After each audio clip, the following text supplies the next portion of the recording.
This is Geek News Central. My name is Todd Cochran, and the lead stories are. Oh, I screwed that up completely. A censorships slippery slope. Huawei and ZTE are on the DNC warning list.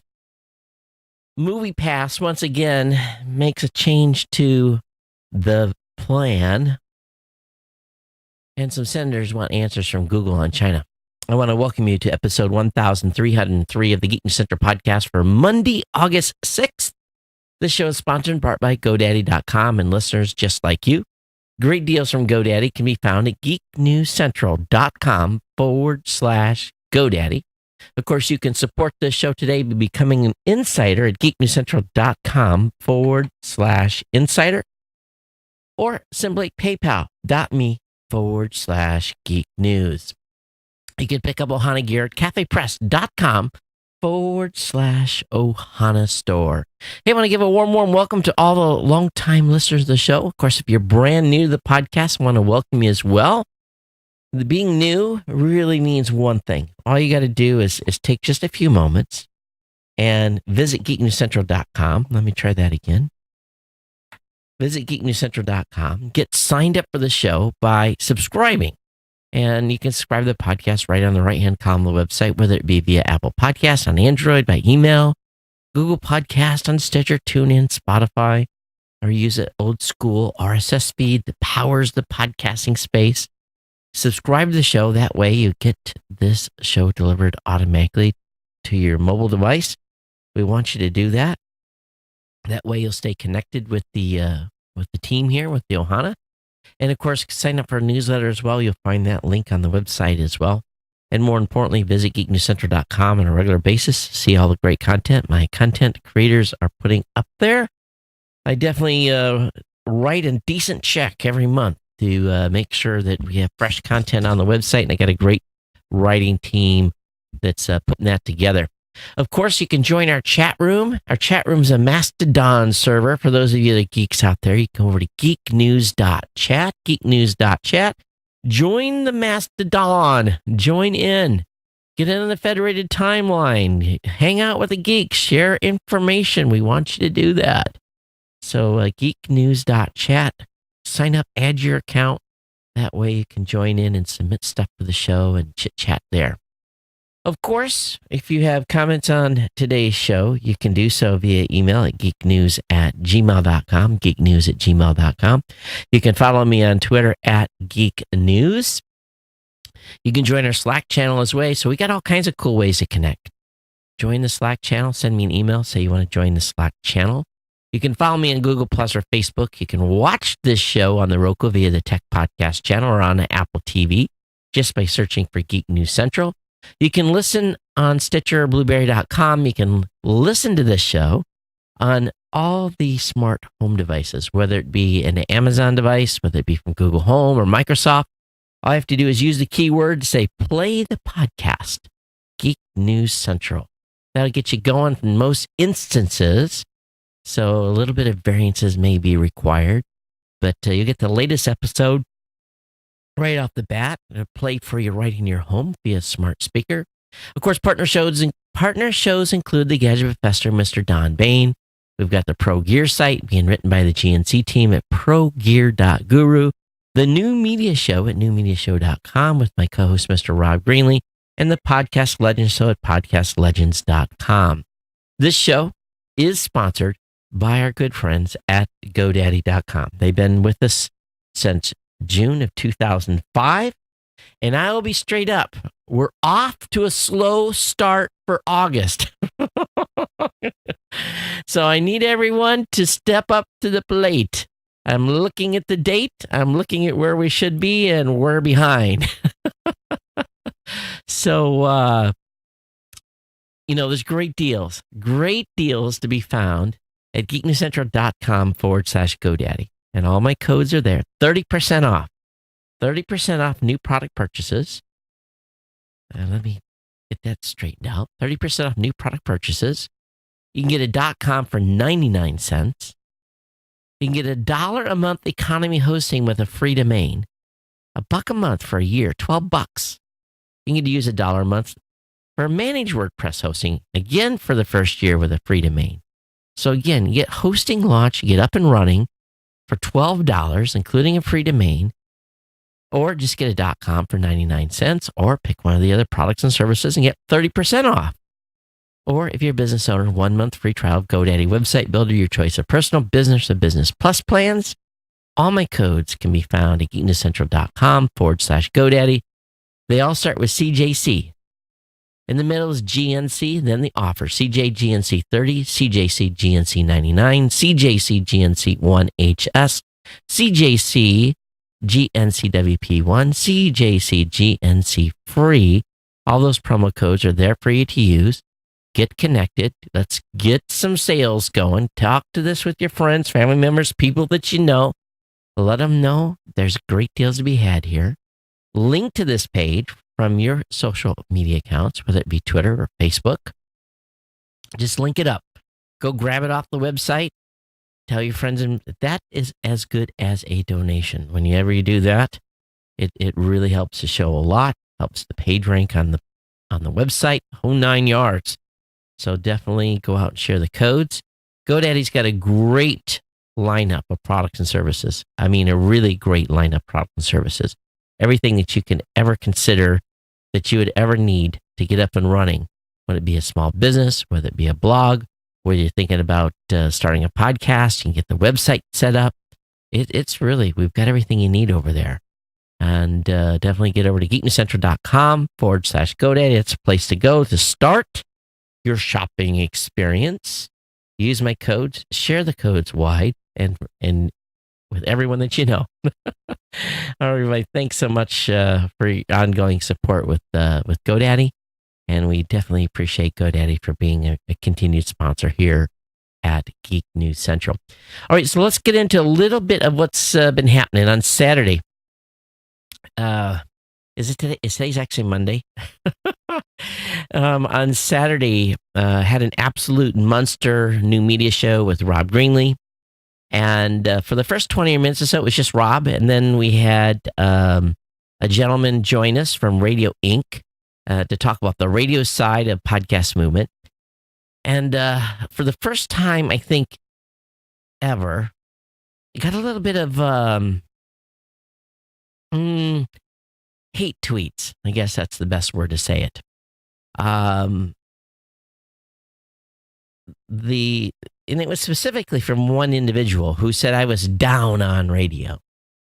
And for those of you that have been on this journey with me here, and we're doing this show, and my heavy involvement in the podcasting space, as you know, I've never been down on radio. In the beginning, we all had this false hope that podcasting would kill the radio star, and it hasn't, and it won't for the time being. But I think there's a certain arrogance by radio folks today, a certain arrogance that their place in the world is assured from now until millennium.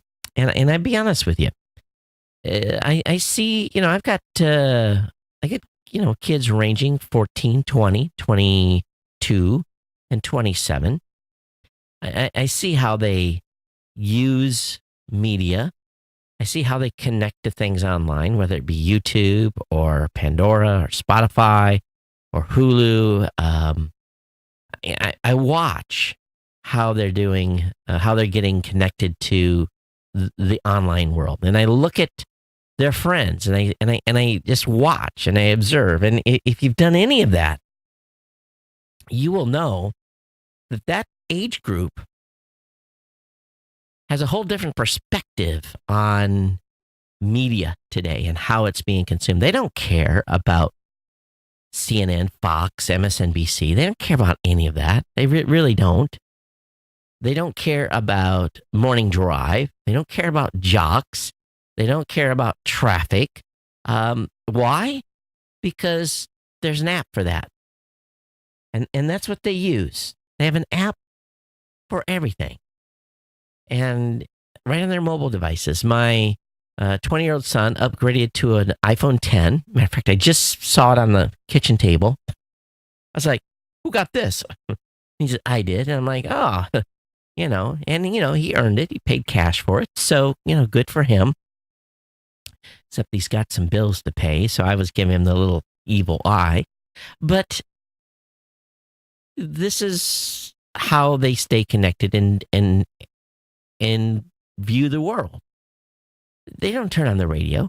I get into if my kids have driven my car, I get in the car. And the first thing I have to do, I know, is they've either used aux or Bluetooth, one or the other in the car. I have to go in and usually switch it to Bluetooth. If it's on Bluetooth, my phone automatically syncs up. I'm good. But more than likely, if my daughter's been in the car, it's on aux. If my son's been on, it's on Bluetooth.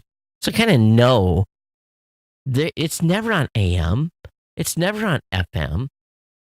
So I'm not down on radio, but I think radio has some issues ahead. If you look at the iHeartRadio app and then you compare that to Pandora and Spotify and Apple Music, it's just a part of market share. iHeart's just beep. It's just a blip as compared to everyone else out there. So I'm not down on radio, but been working with the radio folks a lot for at least 5 years now. And the majority of them, are pretty arrogant and don't think that they need to take any advice or listen. Advice is cheap, right? Opinions are cheap. But we've also got some time behind seeing good strategies that these folks could use, and oftentimes they don't. So we'll see. We'll see what happens with radio. But we spent 2.5 hours talking about podcast movement. It was a long show. We're going to have Rob Walsh from Libsyn going to join us this coming Saturday. It's going to be another deep dive. A lot of stuff going on in the space that we're watching. And I'm very excited about what's happening with Google Podcasts. For you Android users, it is remarkable. And if you have an Android phone and you haven't tested this yet, just load the Chrome browser, search for Geek News Central. You're going to find the little podcast app. Press the button, See More. And when it loads, in the Pipper, the little double Pipper tab up in the right-hand corner, click on that. And you're going to see add to your homepage or add to your mobile desktop. And it's going to put an icon on the website. And it's going to be, now you'll have Geek News Central, one click right there. It's an app for everybody. If you have an Android device and you don't know what I'm talking about, come over to geeknewscentral.com and click on the Google Podcast link on the Geek News Central website. It'll take you to the same app. When the app loads, then again, all you got to do from that point forward is adjust the settings and also set it up so it drops a icon right on your mobile device, just like any other app. So that is just part of the stuff that we talked about during the 2.5 hours. So a lot's going on. Lots. Now, before I get into the regular content here, the rest of the weekend was catching up on Honeydew. Had to go to a wedding on Saturday afternoon, and it was great. It's kind of weird. We haven't been to a wedding in a long time. These young adults are not getting married. They have girlfriends, they're shacking up. And when they do shack up, they have kids, and they're not getting married. So a couple that are great family friends, they've been together a long time. They have a child together. We went to the wedding. They finally decided to make it official, and I was really touched by the oldest girl. She had absolute tears of joy and was hugging her dad and her mom, and she was, I just saw, just this, she was so happy that this was actually happening. It meant a lot to her, and it really touched me. And I talked to her after the ceremony, and then we were at the reception. I gave her a hug, and and I told her, I can tell you're really happy today, and she was beaming. So for me, that was kind of made my day. It really did. But anyway, that's kind of, and then Sunday, I don't know, I had a bunch of stuff doing. So yeah, busy around here, but that's the life. That's, I'm just doing the thing here, going through the motions of life, and trying to keep my head above water on stuff. Okay, lots of ums today. Not good. All right, so let me go ahead and get into the first topic. And this is, this is coming. So Apple, Facebook, and Spotify, YouTube have all yanked Alex Jones' InfoWars for what they are determining or what they're saying is hate speech. Now, this is all over the news. It's all over social media. Just be frank, I've never listened to InfoWars. I've seen like snippets of his videos, stuff some places when it's like I see it comes over a Facebook page or something like that. I really, and if he's saying hate speech, if he has truly hate speech and he's really truly invoking violence, and there's instances of that, well, I understand why Apple, Facebook, and Spotify have done this. They're under a lot of social pressure, and we're under incredible social pressure to do so. But I'm also concerned. And this removal of his network's content from those sites is what it is. And until someone says, go to episode 86 and go to 5 minutes and 42 seconds and listen to that 60 seconds, someone can actually point out, I'm sure someone's got all this stuff mapped out in his content. But YouTube, Facebook, Spotify, and Apple talked in generalities. They didn't cite specific things. Initially, Spotify had only removed like 6 episodes. And then today they came back and pulled everything. And we're talking about his podcast. So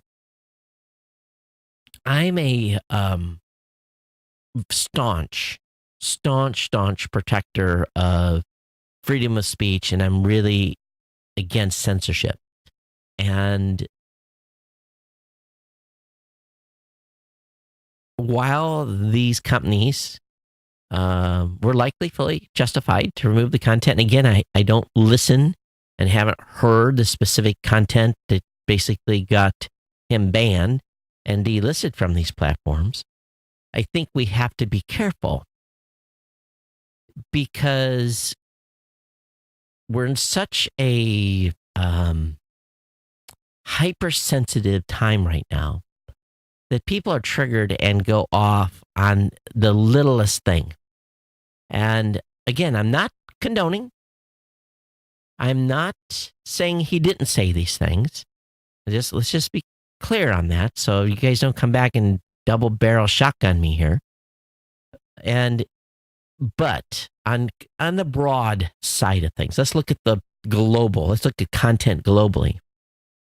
If you are going to press for censorship on content and silence voices that you don't agree with, that's kind of scary. Now, again, if they're saying hate and invoking violence, that's uncalled for, and it should be removed from those platforms. He's free to continue to run his own website, and if he can find a service provider that will support him and all that. But next will be they'll be going after his hosting provider and all those stuff. Those will be the next attack points, I'm sure. But what happens when things swing the other way? And there needs to be caution here on any time you're calling for censorship of content. It's I don't agree. Again, I haven't listened to his content, so I can't say that I agree or disagree with his content. But let's just say that I listen to it and I hate the content. Let me just use that as a hypothetical. If I hate the content, I have the right to respond to the content. I have the right to do public rebuttals. I have the right, obviously, to go after their sponsors, all that stuff that's typically that happens in these instances. I also have the right to be able to, I also realize he has the right to say it, even though I hate it. And again, I'm not just trying to justify what this guy is saying in his content, but there's a fine line. There's a fine line here somewhere, right? And, what's next? Do we burn books? Do we go into newspapers and round up the staff and because we don't like what they're writing about? Todd, that'll never happen. You're saying that'll never happen, but it has. History repeats itself, and we have to be careful here.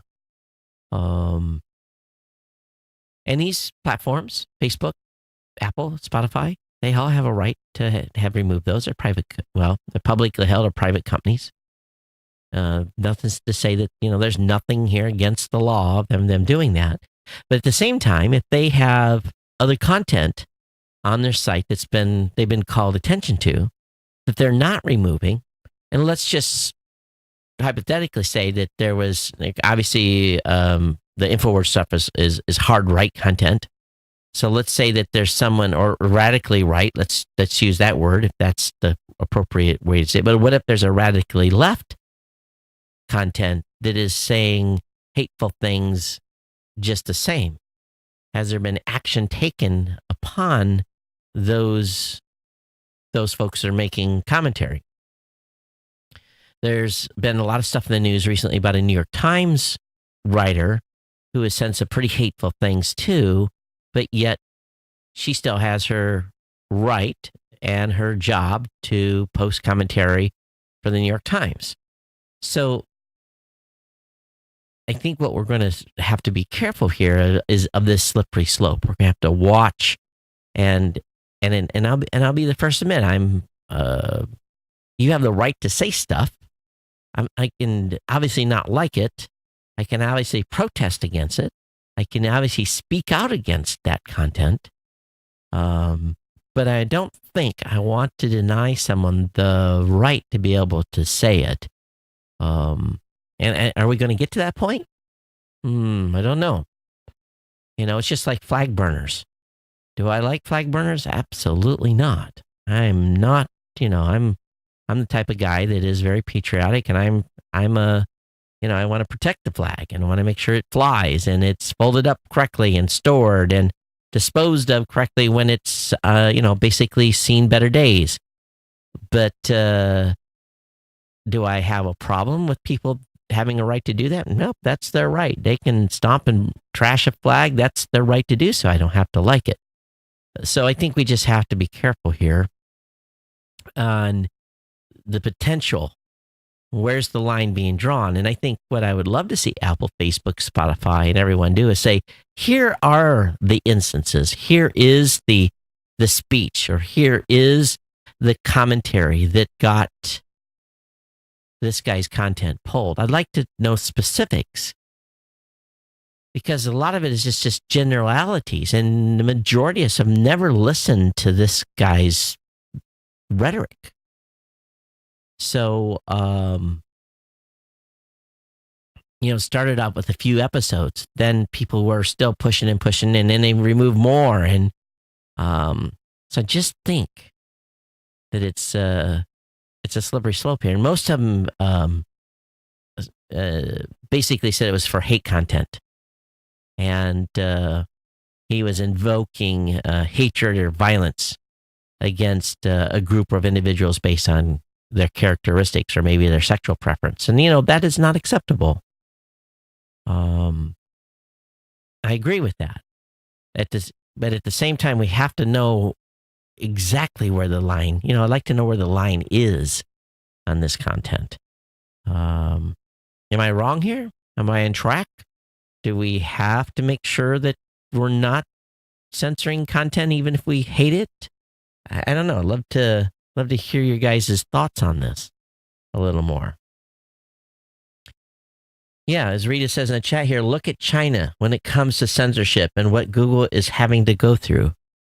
The government has dictated to Google this content will be censored. And that's not a slippery slope. That is pure, outright censorship. And we live in a very open society today. People are, can go online and say just about anything. Having those comments definitely come with ramifications. Don't get me wrong. But, the way I kind of look at it, I've talked about this many times on this show, is I spent nearly 25 years in the Navy protecting people's rights to do stuff that I don't like. I was out there serving to protect their right to burn the flag. I was protecting their right to have freedom of speech. Those things are pretty dear to me. And I do this show. I get to say what I want on this show. You can choose to listen, or you can choose to tune out, or you can choose to blast me. That is, that's your right to be able to do that. But I'm also not on this show invoking violence against a group of people. I don't, that doesn't happen on this show. So I would, but what if someone takes exception to even this commentary and calls for my show's removal from a platform because they don't like me defending freedom of speech? I know that's an extreme case here, but I'm sure there's going to be other shows out there that are going to be a little bit leaning politically one way or the other. They're probably going to have much more stronger opinions on this. What's the steps can be taken against them for having an opinion? Again, I don't condone. And if I'm made aware of hate speech, as a company owner, I have a reaction to it as well. But I definitely feel that individuals have the right to say it, even though I hate to hear it, and I have the right to be able to respond to it too. So anyway, I guess it's a mixed bag here. And I know that we're talking about a broad topic of, being able to stand on a corner and spew your rhetoric and also being on your own platform and spewing rhetoric, and then being a guest on someone else's platform and spewing rhetoric as a guest on that platform. That guest privileges can be taken away. So I think that's where we're, I'm not criticizing Apple, Facebook, and Spotify and YouTube for yanking the content. Let me be very clear on that. That's their right to do so, and they found content or reviewed content that they felt was hate speech. But where's the line? What was the trigger? What was the specific incidences? Spotify found 5 or 6 things out of a probably pretty massive library that they said, oh, these 5 or 6 episodes definitely, but then, today they came and said, we're pulling the whole thing. So anyway, love to hear your comments. geeknews@gmail.com. geeknews@gmail.com. Okay, top Democrats have issued a warning against using Hawaii, or ZTE phones. Basically, DNC security officer Bob Lord warned against the usage of those devices, both for work and personal purposes. So do you guys, either any of you have an LTE or ZTE or Huawei phone? The emails understood to have been sent under the recommendations of FBI Director Christopher Wray, who argued that all firms beholden to foreign governments that don't share our values should be prevented from acquiring any role in telecommunication networks across the United States. In response to the statement, Hawaii once again dismissed the allegation of posing a national security threat. Well, of course. But please, please, please, please remember, if you own a ZTE or Huawei phone that's cheap, that's free, and very functional, why is that? Because it's backed by the Chinese government. So just be aware here, folks, okay? And but the DNC is saying don't use these phones in your campaign. Because they're worried about getting hacked by state actors. Oh, I think it's good advice. Movie Pass. These, my God, talking about a moving target here. Movie Pass has announced that users will soon be limited to seeing just 3 movies a month. It's a major change for the current policy. It allows you to see a movie once a day. It's the latest change to unlimited movie-going service as the company desperately tries to stay afloat in the wake of problems like entirely running out of money last week. The new plan undoes some of the changes that MoviePass announced last week, including the $14.95 price increase. Instead, users on the new plan will be able to continue paying $9.95 a month, although they'll be limited to just 3 movies. New plan goes into effect on August 15th. Monthly subscribers have a chance to subscribe to the new plan after the date when their current monthly subscription expires, while annual subscribers will be able to keep their existing plan until they're up for renewal. However, it seems that only subscribers to the new 3-movie-a-month plan will be exempt from MoviePass surge pricing and ticket verification process. Also sticking around is the added limitations to seeing newly released movies. And I spent like an hour explaining to my wife why we couldn't go see Mission Impossible on MoviePass. And she says, it's allowed. I'm like, no. For 2 weeks, it's blocked. You can't. And then she's like, 2 hours later, you want to go see Mission Impossible? No, we can't. It's not on the MoviePass. So we're looking at the other movies available. And we're kind of like, to the to some of the offerings out there. Although I heard the Disney movie is pretty good. Although it's not a lot of kids are going. It's pretty full of adults, and it has some innuendos. It almost makes it an adult type of movie. So I thought that was kind of curious. All right. For most of the decade, Google has been conspicuously absent from China. This includes all of Google's products and services, such as Search, Gmail, and so on. Of course, we reported in the last show that Google could be planning on relaunching in China, where they would create a censored version of Google Search that would appease or kiss the butts of the red Chinese government. I just love saying that because it makes some people who listen to this show very angry when I say that, the red communist Chinese government. Now, in a letter sent to Google CEO Sundar Pichai by Senator Marco Rubio and signed by other U.S. lawmakers, they expressed their concern that Google plans to relaunch in China would represent a coup for the Chinese government and how it presents a worrying precedent for other companies seeking to do business in China. Like, if you could do business in China, you have to hand over a lot of intellectual property, like that type of thing. It also expresses their concern about U.S. companies working with Chinese corporations that are linked to the Chinese government. Now, again, this Google search is only a rumor, but we'll see what the response is to the good senators. Airbnb. This is something I've never taken part of. How many of you stay at Airbnbs? I know Rob Greenlee has stayed at Airbnbs a lot when he was working down in Los Angeles and actually in Hollywood with Podcast One. He was talking about his experience with Airbnb, but Airbnb for work touts its business cred with nearly 700,000 companies on board. This is incredible. This is just amazing. Airbnb for work bookings tripled from 2015 to 2016, then tripled again from 16 to 17. It said nearly 700,000 companies have had employees sign up and book with Airbnb for work, adding more adding that more than 275,000 are directly engaged with Airbnb to manage travel.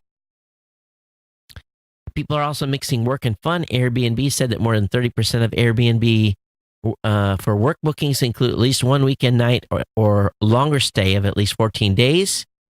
And some of the top destinations for business trips are London, Paris, Los Angeles, and New York. Yeah, you go to Paris on a trip on the company, and you bring your wife along, and she gets to stay in the Airbnb while you work. She shops, or your significant other. So yeah, of course, everyone does that, right?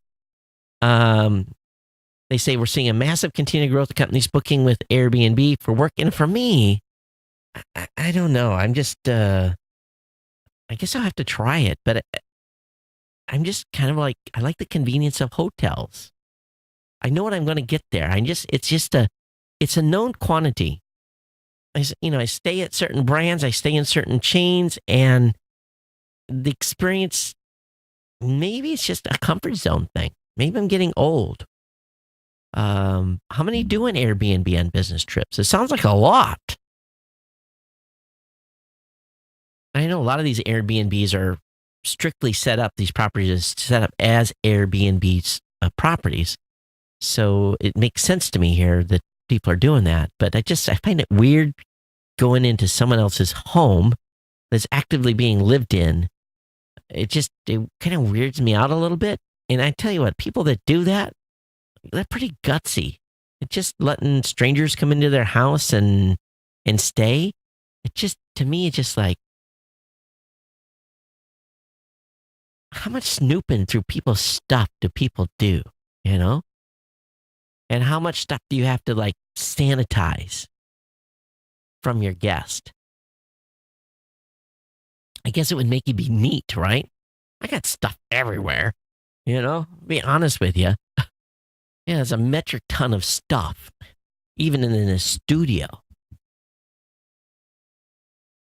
As we're contemplating, and just as a heads up, there's, ongoing conversations here in my household about a departure from Hawaii next year.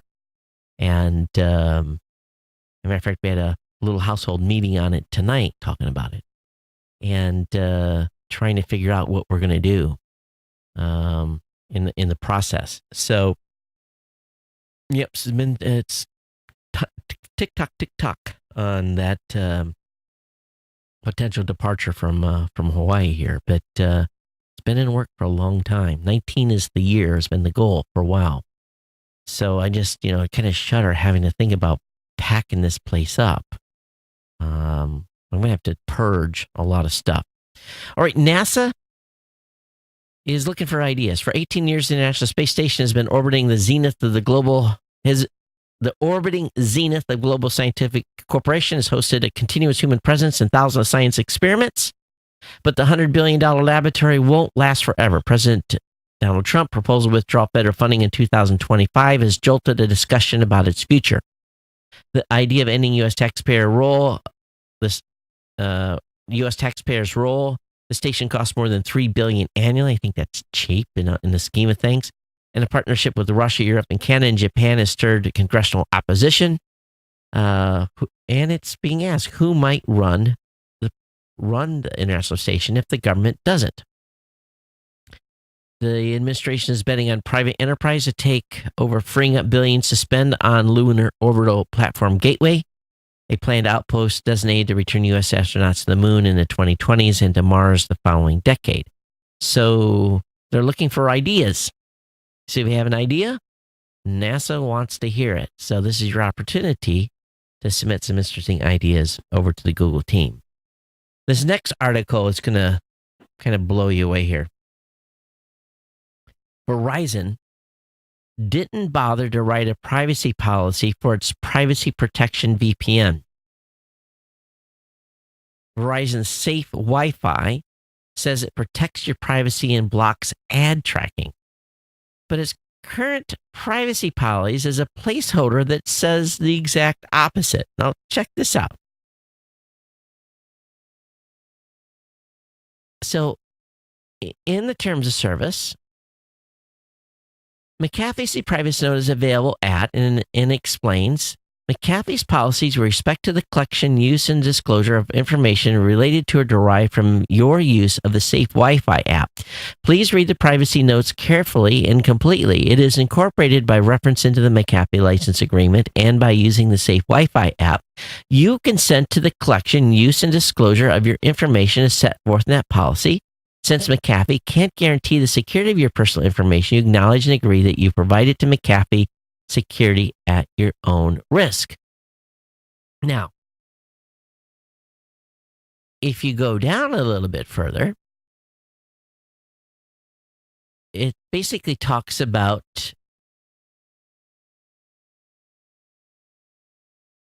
it basically digs in a little deeper, and their policy at McAfee states that McAfee and Verizon have the right to collect an ocean of data on the end user, including carrier data, Bluetooth device IDs, mobile device IDs, mobile advertising identifiers, MAC address, IMEI data, and more.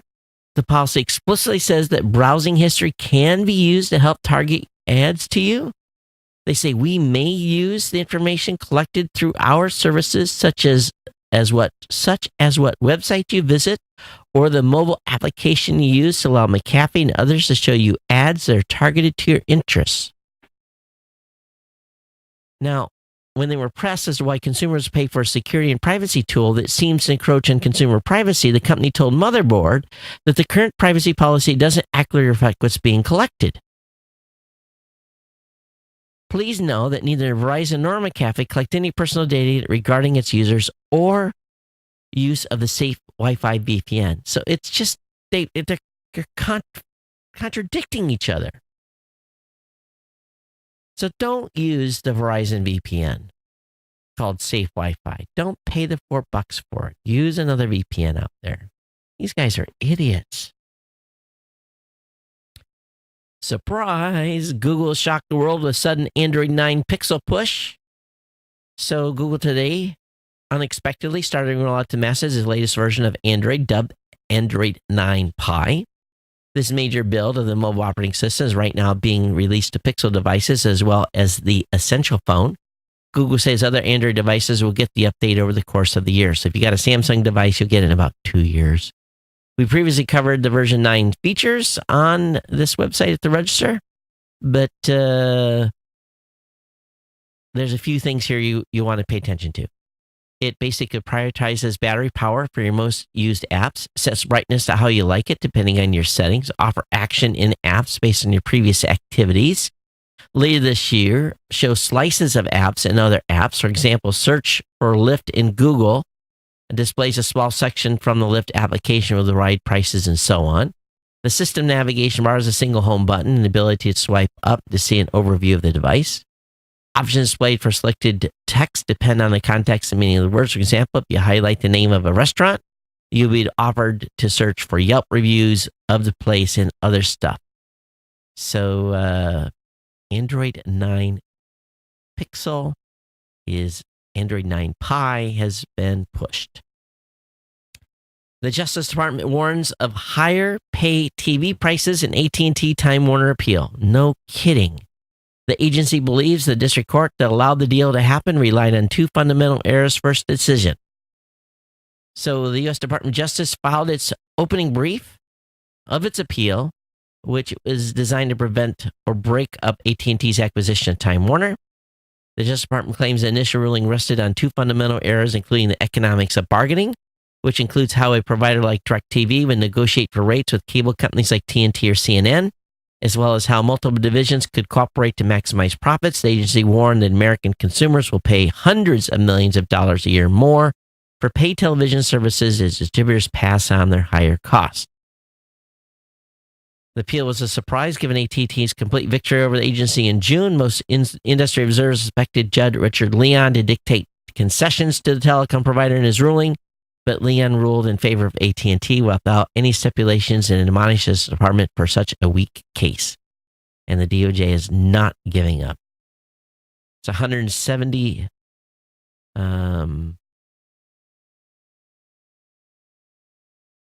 So we'll see. See what happens here. Lawyers will be back in court. All right, you got a list of best Chromebooks as of August 2018. Have that linked up in the show notes for you as provided by AndroidCentral.com. Also got a good article from CNET talking about the Inside the Boot Camp for Reforming Teenage Hackers. It's a UK program offering young cyber criminals alternative detention and hopes to turn them into legit tech professionals. And so this is kind of cool. So they're taking hackers that have gotten caught who range between 14 and 19 years old. And they're trying to make them ethical hackers. The Cyber Crimes Division says parents have no clue what their kids are doing, and oftentimes come as a big shock that they're getting rolled up and arrested. But this is a new type of R&R called rehab and recruitment. So they're trying to turn these kids' skills into talent that can be used to actually do law and order here. So very, very cool stuff going on in the UK. I think this is an awesome program. I'll let you read through it yourself. Show is available via the show notes. All right, how many of you actually use a mobile payment system? How many of you are actually using Apple Pay or Cash App from Square or Venmo or Facebook P2P payments and Messenger? I didn't even know you could send cash in Messenger to like about a week ago when I saw that as an option under info. Zelly, are you guys using Zelly? You know, I think I've used Apple Pay on vending machines. I think that's the only place I've used Apple Pay is on a vending machine to get a Coke or a sandwich or something. Where are you using Apple Pay at? Love to hear your notes. Love to hear your comments. geeknews@gmail.com. All right, according to TechCrunch, the FCC admits it was never actually hacked. The FCC's come clean on the fact that a purported hack of its comment system last year never actually took place. After a report from its Inspector General found a lack of evidence supporting the idea, Chairman Ajit Pai blamed the former Chief Information Officer and the Obama administration for providing inaccurate information about the incident. The semi-apology and finger-pointing are disappointing conclusions to the year-long web of obfuscation that the FCC has woven since the first moment was reported. There's been a hack of the system. That there was a hack of the system. There have been questions about the nature, scale, and response to it. The FCC has studiously avoided even under direct congressional questioning. GAO was officially asked to look into it. The letter requesting the office help at the time complained that the FCC had not really released any records or documentation that would allow for confirmation that an attack occurred. The former CIO, David Bray, was the origin of the theory, but emails obtained by American Oversight in June showed that evidence for it and similar claims from 2014 were thin. Nevertheless, the FCC has continuously upheld the idea that it was under attack and has never publicly walked it back. So, they weren't hacked, then what happened? Someone put out information that wasn't true. Okay. Whatever you say. A little late. Best search protectors in 2018. So I know you all pay a lot of attention to your electronics. I do here. Matter of fact, my APC, I love APC backup devices. I'm a big fan of APC UPS units. I've had one, I've got 3 of them in this office alone. And I have one CyberPower. CyberPower is awesome for very expensive electronics, but you're going to pay a serious premium for CyberPower UPS that puts out a little bit different type of a waveform. But the UPSs that I'm using from APC are great. Matter of fact, and the one that's been here for many, many years, it just warned me yesterday that the batteries in it are going bad. I've got replacement batteries already in my storage unit. I got to go down and grab a couple to replace these and then get the bad ones disposed of. But I think basically using a good UPS is really, really smart for your PC devices and protects you from those days that you're having power situations, which occur to all of us at this point. How many of you actually ordered something from your Amazon smart home device? Well, it appears only a small fraction, this is according to the information.com website, that only 2% of people that use the device with Amazon's Alexa Intelligent Assistant actually use it to purchase stuff. I don't think most of us trust to order something. I really don't. I think we'd rather go to the website, eyeball it, check it, make sure the price is good, make sure shipping is free before we press that buy button. I just don't feel that I would trust the device to do it correctly. How many do you have? I think that's why the adoption rate's so low. Over at Android Central, they got a OBD2 car adapter.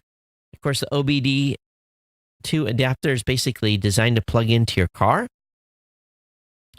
And so if you have a car that's newer than the mid-90s, you most likely have an OBD2 port. And for $99, you can get this, and it tracks everything. And it reports back via 3G. These are great devices if you've got a new driver at home and you want to see how they're driving, if they're speeding, if they're braking hard, if they're going out of bounds, if you've set boundaries to where they can travel to. All kinds of cool stuff here. $99 on Amazon. Available now. Link will be up in the show notes. Also, the folks at the Times of India, and I don't know how, Kirk, you found this one. Best headphones in the world that everyone would love to own. And the only one I really agree with in here is the Bose SoundSport wireless headphones. I love these headphones. They're great for the gym. They're great for really anywhere, but they're a little pricey. But I love these headphones. I really, really do. The over-the-ear ones by Bose are nice too, depending if you like them wired or wireless. But the Quiet Comfort 35 2 wireless headphones are pretty nice as well. Not a fan of the Jabra or Beats. I know some of you like the Beats stuff. I think the Beats stuff is a little overpriced, to be honest with you, based on the quality of the sound I've heard from different headphones I've worn over the years. But anyway, link will be up in the show notes here. Verge has a good article on the home of the future and how smart homes are being pre-manufactured now and what you can expect if you're willing to not have such a big house, but have something that is pretty smart internally and allows you to live a little cleaner. So very, very cool here on what they've got set up. And pretty inexpensive units that was shipped to you via semi anywhere in the country. So let's talk about mobile prices. Do you think mobile prices are going to go up? You know, the iPhone 10, everyone thought it was going to be a total, total flop. Well, not so fast. This recent earnings report, nothing but praises by Tim Cook, said that the iPhone 10 had outsold every other Apple device in each week since it went on sale in November of 2017. With strong iPhone 10 sales, Apple proved that mainstream buyers are willing to pay almost as much, if not more, for the cell phones as they would for a powerful laptop. And with rumors of an even pricier 2018 iPhone 10 Plus style phone coming down the pike, September's Apple moves to usher in the era of $1,000 phones may just be getting underway. It is crazy. I didn't ask my son how much he paid for his, but I'm betting it's $1,000. And my first real, I'm going to try to get my hands on it. I haven't, and I've been in the Apple store and played with an iPhone 10, but I still can't get over the ability of being able to use my thumb to unlock the device. Hey, over in Extreme Tech, if you live in urban America, car subscriptions. And we've covered this before, but there's a new update here on what a car subscription plan costs. And this is a good deal for people that don't need a vehicle all the time, and something to look at.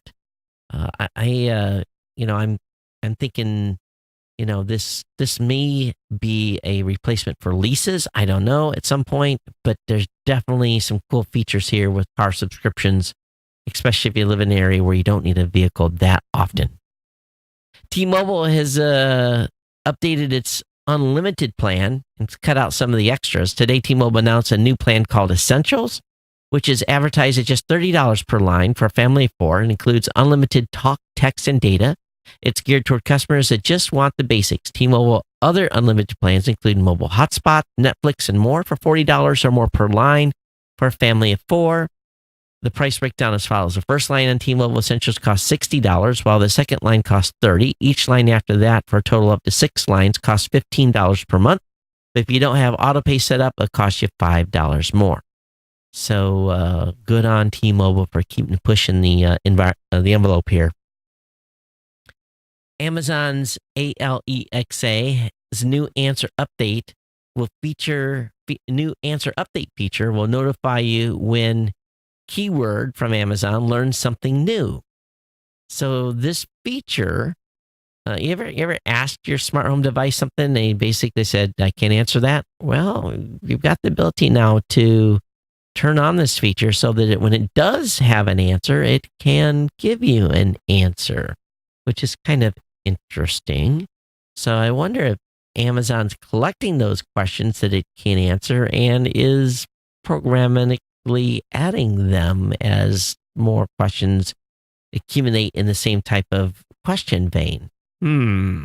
So very, very interesting feature here from the Amazon folks. Also, many folks are having problems with the latest Skype update, and they really were complaining about Skype 7.0 being retired next month. So Microsoft says that classic Skype will live on for now, and Skype Classic, as it's known, will continue now working beyond September 1st. But based on customer feedback, we're extending support for Skype 7 for some time. No exact dates on when they're going to decommission it. But let's give people that did not like 8, that had problems with it and selecting the right type of devices and so forth, will have a reprieve here for a little bit. Also, the Pixel 3 launch date has been leaked courtesy of Google. Unveiling will take place on October 4th for the 3rd year in a row. So if you're a Pixel 3 or Pixel fan, be aware of that date. Finally, new iPad Pro details revealed in iOS 12 beta suggest a stunning design upgrade. In all likelihood, it's not a long wait until Apple unveils its latest gadgets, perhaps just a few weeks. It could be that, along with the multiple new iPhones. And they potentially will release the iPad Pro with Face ID. And they've been rumors of a repositioned fingerprint sensor, something which made no sense to many commenters. But with some sleuthing skills of some folks revealed on 9to5Mac that the code in the latest developers beta seems to confirm that earlier suggestions that the front of the next iPad Pro will be all screen and indeed will come with Face ID.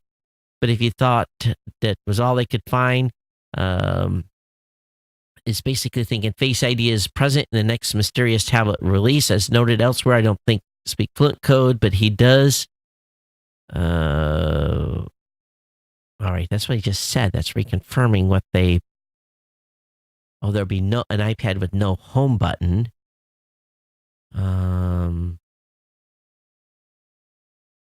So some of the visual elements from iPhone 10. What else? Anyway, that we'll see when they release it. But are you due for an iPad upgrade? Might be time to bust that credit card out. All right, let me see what we've got for comments here. And I apologize on that last article. I think that's... No, you guys don't love me. No email. You're listening. I see the stats. Hey, becoming an insider is going to become more critical as time goes on. And I hope that you'll consider becoming an insider, geeknewscentral.com/insider. Every dollar that you contribute to the show via that page goes right back into paying for Kirk, for my executive producer, who does a lot of the show prep for me. So today I think I only found 3 or 4 articles that I wanted to add to the show and from what he had found. And I only dropped a couple of his. And of course, my writing team as well. the money that comes in from the insider basically pays that part of that bill. And I hope that you will consider becoming an insider here. Again, we can do remarkable things if just the entire audience stepped up at $2 or $5 a month. I mean, at $5, wow. I mean, like, wow. It would be like, we could build a brand new studio. I mean, a huge studio. And, but we're not there yet. So I hope that you'll consider becoming insider at geeknewscentral.com/insider. If you like the commentary, definitely consider supporting the show financially. It would be, I definitely appreciate it myself. And helps keeping the show sustainable over a long, long time. All right. Okay, let me get out of here. I'll be back with you on Thursday for another show, another live show. Of course, the show gets released every Tuesday and Friday morning. And I want to thank all of you for hanging with me today. It's been my pleasure to bring the podcast to you. A little shorter than the last show, just at an hour, a little bit close to an hour. Last show was an hour 15, but I didn't have soapbox time as much tonight as I did last show. Love to hear your comments on the entire lineup of content. Definitely talked about censorship and it being a slippery slope. Talked about Hawaii and ZTE on DNC warning lists. We talked about MoviePass and their ever-changing deal. And of course, senators wanting answers about what's going on with Google and China, amongst other topics tonight. If you've got commentary on those topics or more, definitely drop me an email, geeknews@gmail.com. It's been my pleasure bringing the show. We'll see you next time. Everyone take care. Aloha.